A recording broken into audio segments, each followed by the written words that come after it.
is this angel going to guide you? It's shifting light, shifting vibration. There are a lot of them just helping. Mm-hmm.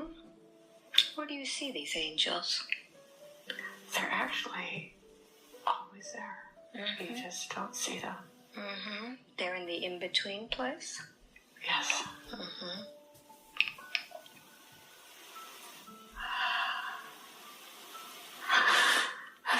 What's happening now?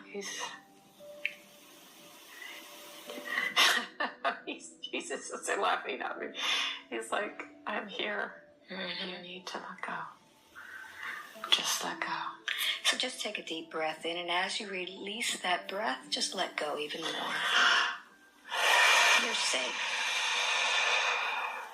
Feel that safety of being in this beautiful place with so many there to assist you. You've been here before. They got kicked out of the Garden of Eden looking for knowledge, and everybody was looking to go back in the Garden of Eden. It's all your own journey. Mm-hmm. I have a question that's been floating around in my mind for a long time about Jesus. What is it that Jesus was talking about for so long on those mountains with all those people? What would keep people so interested for so long? What was Jesus teaching? The secrets of the soul. The secrets of the soul. Still teaching the secrets of the soul. Mm-hmm.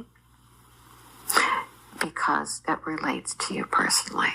Because it's the most personal and sacred part of who you are. Because it's a part that makes you know that there's hope, that there's love, that there's light. And it's not out there in a land far away or up in heaven. It's something you carry in you every day, in every breath. I come to give hope and to help you remember how beautiful you are, how much promise there is in every day, in every breath. I come to remind you of everything that is good and loving.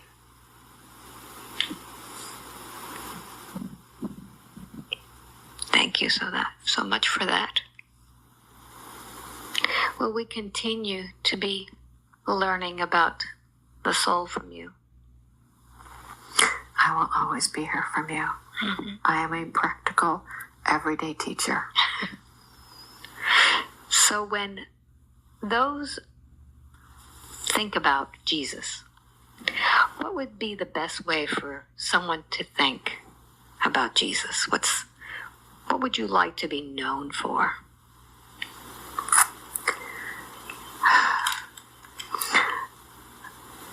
A teacher. Someone who reminded everyone who I talk to the basics of love, of breath, of life. We all come here for different reasons. We all come here for different relations. But we all have one essential common denominator. We come in with our breath. We leave with our breath. Some people have short breaths. Some people forget how to breathe. Some people get so scared you hear them say they can't breathe anymore. Mm-hmm.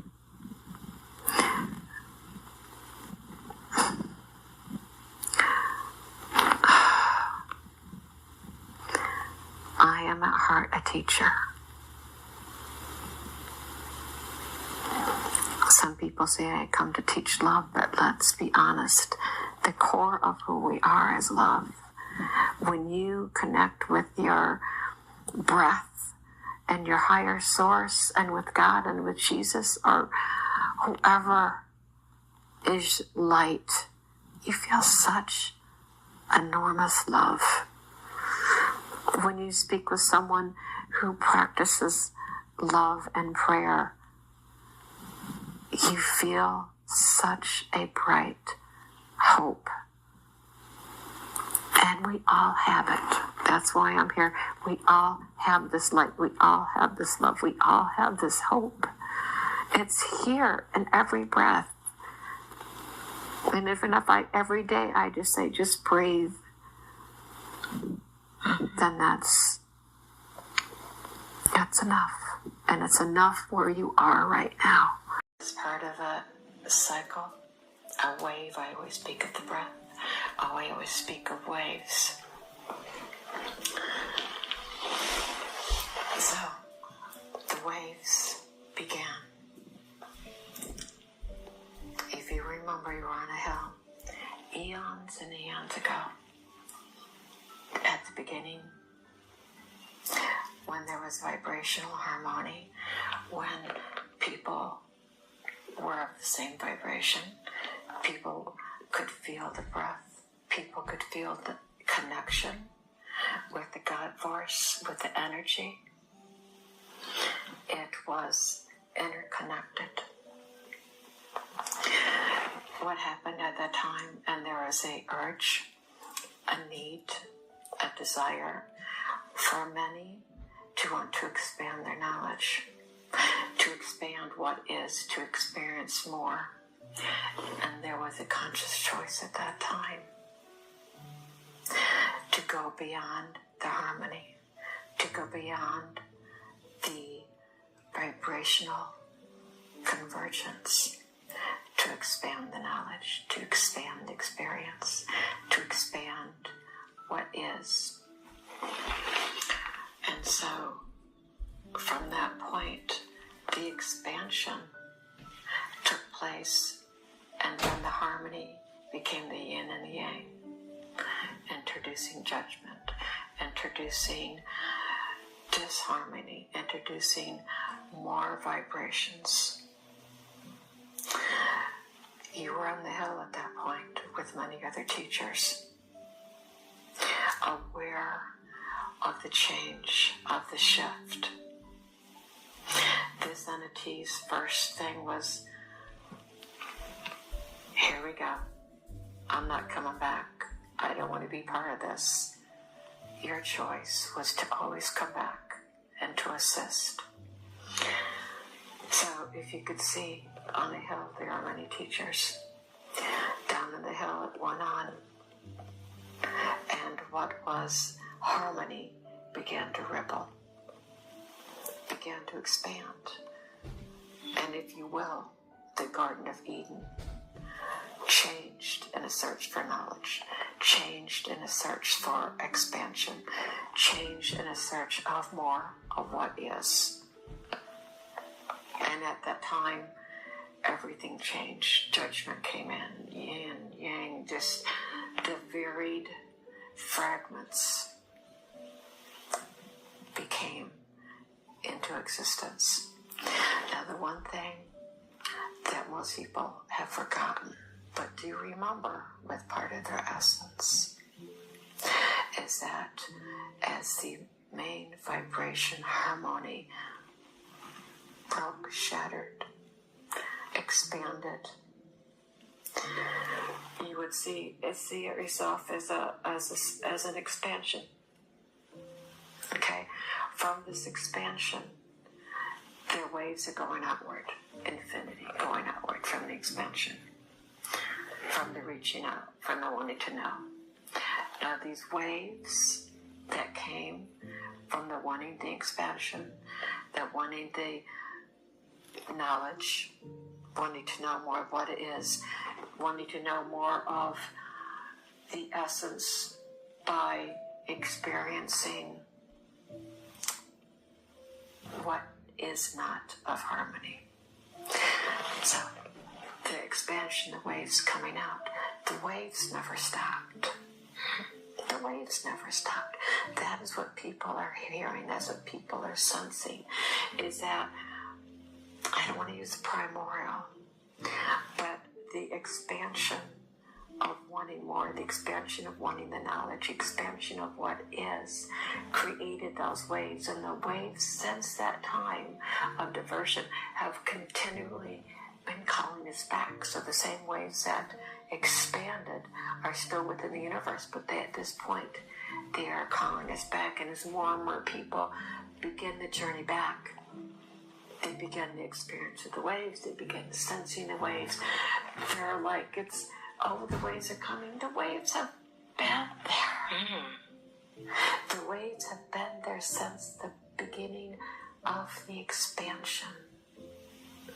It's a result of the expansion causing the waves, and the waves are back, but they are in a way not pushing us out, but they are like a tsunami going out from the expansion, and then when you the access the opposite side is a calling back in, the waves curling back.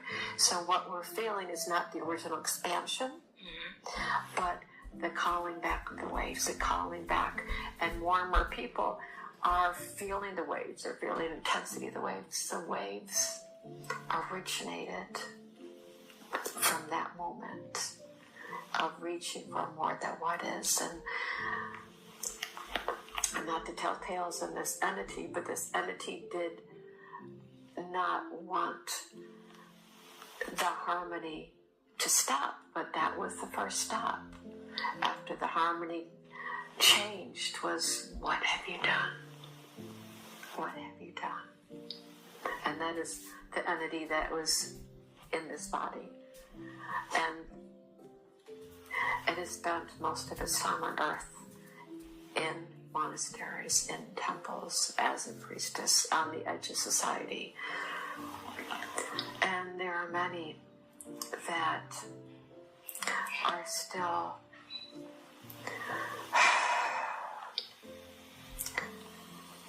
affected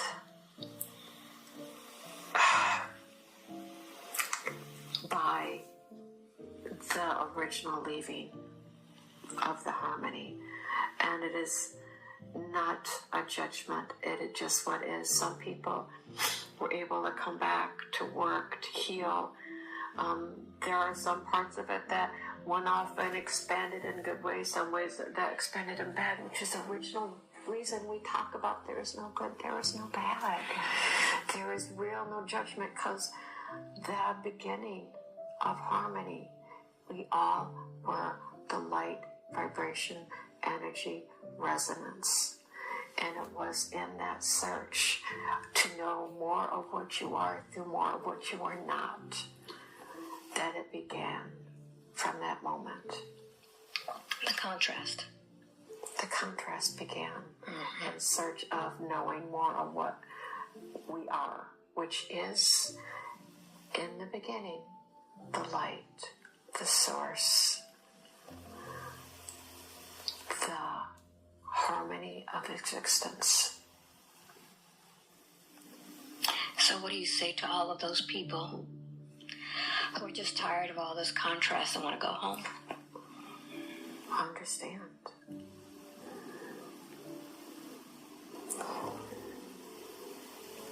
The expansion. Think of it as a big bang.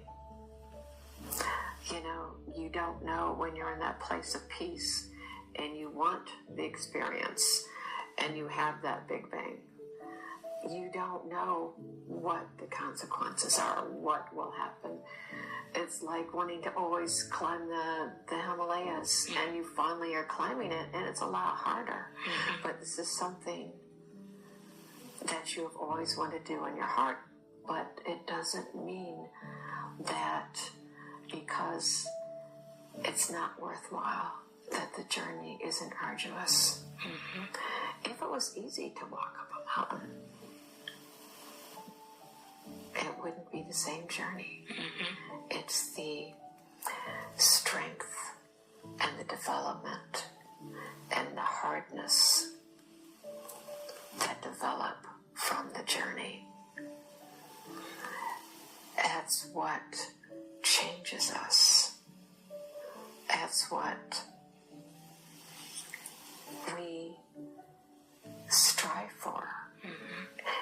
this life we may not remember, oh, I wanted to climb the Himalayas. I just thought that would be something I would really grow from, I would really love.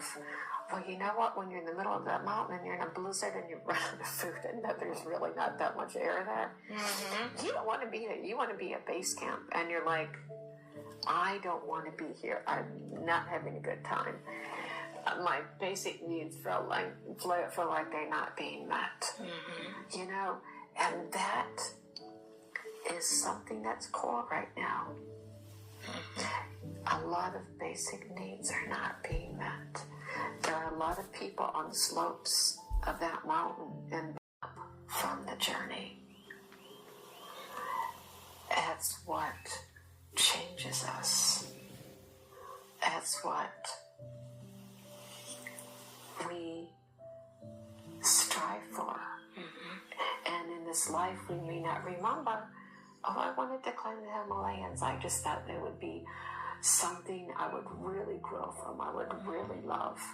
Well, you know what? When you're in the middle of that mountain and you're in a blizzard and you run out of food and there's really not that much air there, you don't want to be there. You want to be at base camp. And you're like, I don't want to be here. I'm not having a good time. My basic needs feel like they're not being met. You know? And that is something that's core right now.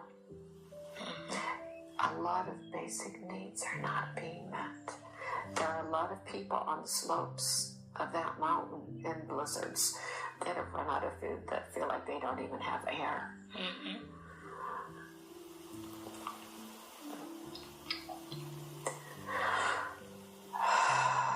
There seems to be a big disconnect. We all seem to be climbing that mountain by ourselves at this time. Many people come to me alone, seeming like they're the only ones who are awake. So, you're climbing the mountain and you feel isolated. And the snowflakes themselves feel like they are turning against you. Let us imagine, let us visualize that the snowflakes are not just snowflakes. They're the legions of light that surround you. And even though you see nothing but blizzards and isolation because of where you are in that mountain, you are not able, with the perception that is your reality, to know and feel and experience the light, the true light, the lights. And I'm going to just flip it a little bit. So you see yourself in one reality as in a mountain and barren and isolated. Let's allow your vibration, your perception, your reality to do a flip. The snow does not exist in reality, in a different part of who you are. And this is not easy, but you have to imagine it, expand yourself. This is an expansion time. You are not, part of you, yes, is in that snow, is in that blizzard, does not have food, does not have water, is on that. But in another, just as valid reality dimension vibration, your essence is surrounded by beings of light. The snow itself are angels supporting you. The lack of breath is a calling to who you are. It is not an easy perception, but there is never one reality. There's never one time. There's never just one experience. There's never one dimension. It's when we are locked in. And I understand it. This entity has experienced it too. You are literally locked into that reality. is not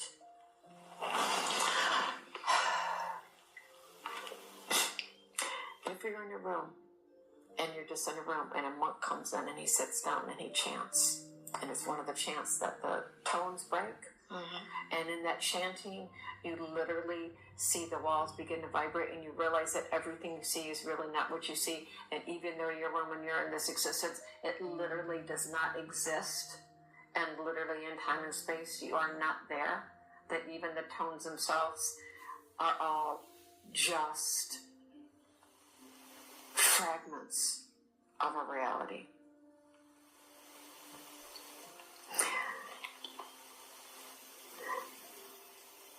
The time in a mountain as a fragment of reality.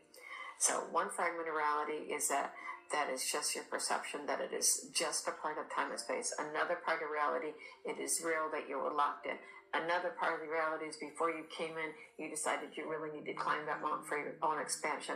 Another part of the reality is that when you do cross over, you will go, wow, that one part when I was all alone and I thought I was all alone, I grew more from that part where I thought I was isolated than any of my other lives. One experience is not just one experience. As they say, the blind man and the elephants. That is just one part. And I have said it over and over again I'm going to continue to say it over and over again. Breathe every day. That breath, that time you take your connection, is part of changing your perception of reality. That time you take to reestablish, the time you take to come back in, to establish that this is a completely different reality than everything out there. And over and over, I can say it every breath for the rest of my life. Please, please take that time to breathe. Even if it's to know that this is just a perception. And if you can take that time to connect to the, and I don't want to say reality, the breath within yourself will link you, will connect you to more than what is going on now. It is essential. It is so essential to connect to that breath, to find out that there is more than what you see.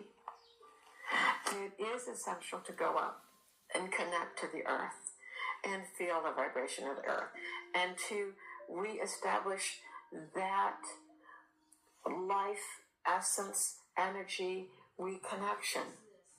That is essential. It brings in another variety, dimension. Take care of yourself. You can be in that mountain, and it is your reality. But I have said over and over, and I will continue to say, please breathe every day. If it's only to take that time to remind you that that mountain is just that mountain, that externality. The breath is your connection to your higher self. It's connection to your angels. It's a connection to God for us. It's connection to me. It's connection to all the light. You chose, we all chose, this person chose to walk up the mountain. There is that reality within yourself. I will be honest, I harp on this one all the time. Take a breath, breathe. Breathe when you wake up. Take a moment. This world is crazy right now. It's divided, it's separated. Take the time to become unified with yourself. Take the time to become unified with your source. Find a different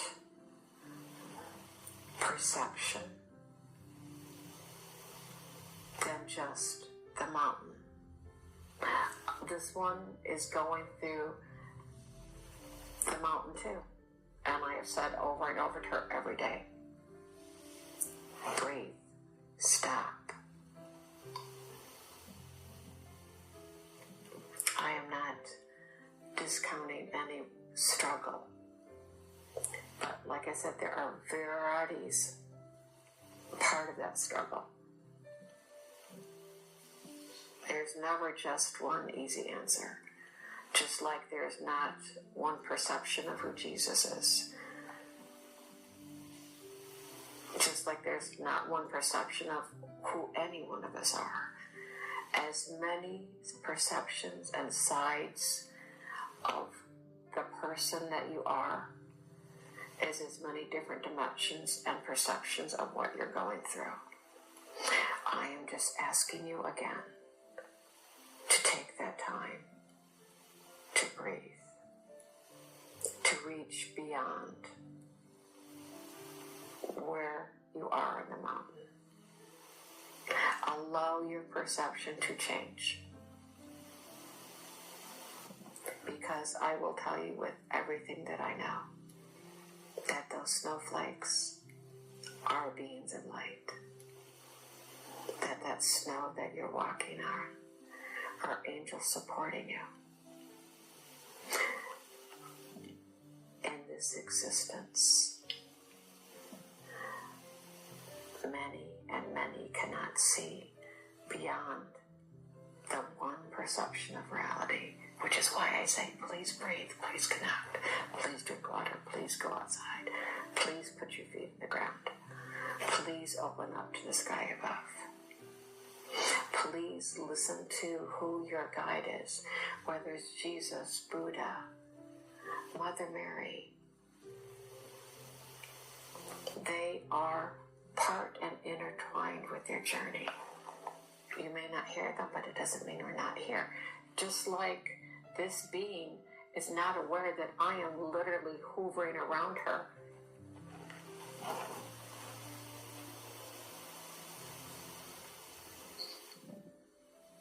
And I have been for days. What was so important for us to meet today? Why at this time? Some, for the wave, people have been caught on the wave, which is part of the original expansion. Part is humanity's splitting apart like a turkey bone, a wishbone, in one perception.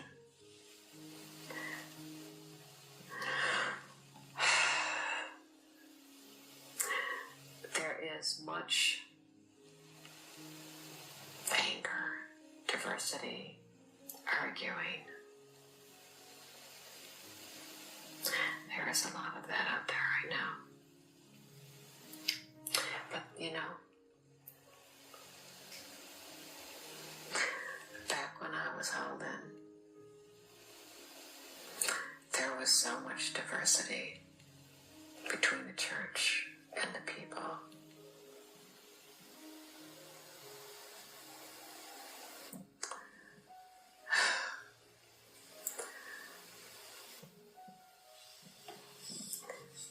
I am aware, all of the angels are aware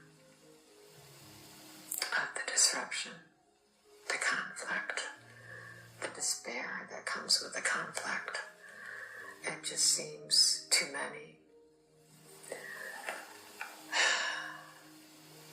that the darkness is there more than the light. There's much sadness, much feeling of being overwhelmed.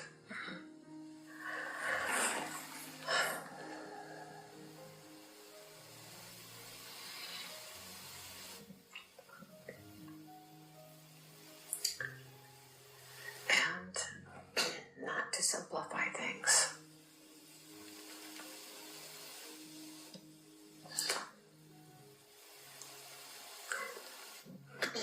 but when you can see only darkness, see. Right now it's almost like darkness is a very condensed ball. Mm-hmm. And most people see the earth as a very tight condensed ball of tar. And that's one perception of it. You can also, and don't forget, your imagination is powerful. Your thought is powerful. So even if you see, in your mind, the dirt, the world right now is a ball of tar, allow your imagination, allow your higher thought to also bring in the air, the light that transmutes it, that changes it, and lets the tar dissolve, because you remember light is stronger than darkness. And what you can see as a ball of tar is just that construction of tar. It doesn't see all the light around it. It doesn't see all the transmutation agents around it. And when you do it universally or cosmically, the earth is a really tiny little speck of dirt. That literally the universe could swallow and change it and make it part of itself. Even though this seems like a huge ball of tar, in relation to what is, in relation to the hugeness of the universe and the cosmos and all the light and all the healing that is coming in. Like we spoke of her being as a ball of steel. Mm-hmm. Air and light and heat can come in and make fine little grains, or like snowflakes, going through it and transmuting it, and just everything has a possibility of being transmuted. So while you are in this overwhelming days of sadness,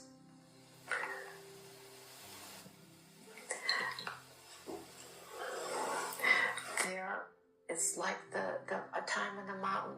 You are just seeing that time in the mountain when you're isolated. But beyond that one person on the mountain, you are surrounded by light. You are surrounded by angels supporting you. At this time, so many people are only aware of that point they are on the mountain, of the diversity of the conflict. They do not.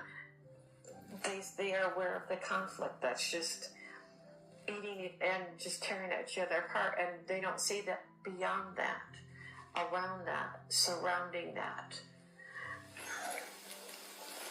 And I don't mean to minimize it, but say that Cosmo is this wonderful being of light, and the earth is a growth that's being cankerous, that's just not healing. Mm-hmm. But you've got to remember, there's a whole cosmic, and even though the earth is a cancer that's not healing well, all around it is a cosmos in the universe that is perfectly capable of healing, of sending light, of sending love, and healing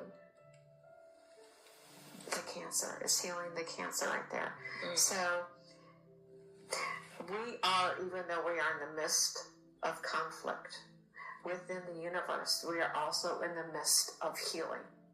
Mm. So, and I am not the only one speaking. There are many teachers speaking. There are many people speaking in channels that are like, we understand that it's conflict. They understand it feels like there is darkness. But it is nothing that cannot be healed by the enormous love and healing that surrounds you. And you are not alone. That little cankerous, or that is cancerous on the cosmos body, is completely capable of being healed. Mm-hmm. So, in one reality, you are alone, you're isolated, you are buffeted by snow and ice. And the other reality, you are part of a loving, healing light source that is perfectly capable of healing you like that, less than that. Mm-hmm. But because of disparity, you're seeing more channelings and more people speaking and more people coming down saying it's okay, it'll be all right, just trying to comfort you. And there will be more and more people and channels trying to comfort you. But you have to, and this is what I come here for. I come here to remind you to breathe. I keep reminding you to go inside to find what's truly of your essence. Thank you. Many people ask how to meditate. They can't quiet their mind.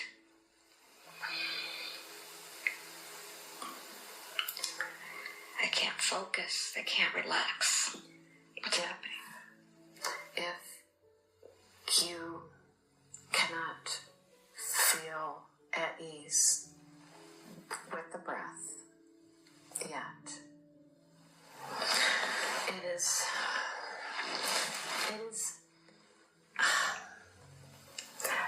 a different way of meditating. Mm-hmm. So we will put it forth. If it works for you, use it. If it doesn't work for you, there are other options. So, a way for the mind, for someone who is very in the world and very detailed. Mm-hmm. And this is very common. It is out there. And what I would suggest to start with is you always take a shorter breath in to start with than you do releasing. So to begin with, the people who have not done breath work, to breathe in for 3, easy. Hold it for a second. Out, 5. That's a very easy one. You're going to think of the letters so you can see them.